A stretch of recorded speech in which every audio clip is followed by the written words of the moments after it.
salita. Halimbawa, ang salita ko,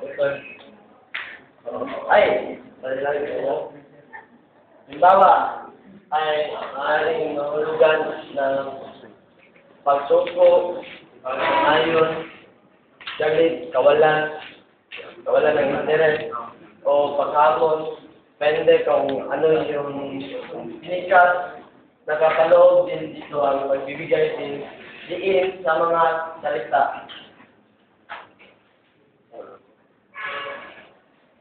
Salita, bilis ng pagbibigkas, paghinto sa loob ng pangusap.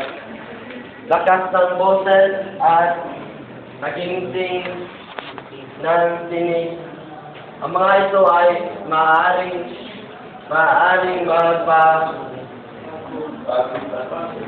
bago sa kahulugan kahit na isang salita lamang. Ang halimbawa ko ay subukan mong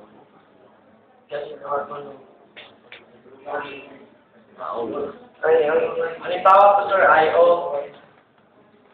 isa lang po siyang ang halimbawa ay madami po siyang yung meaning,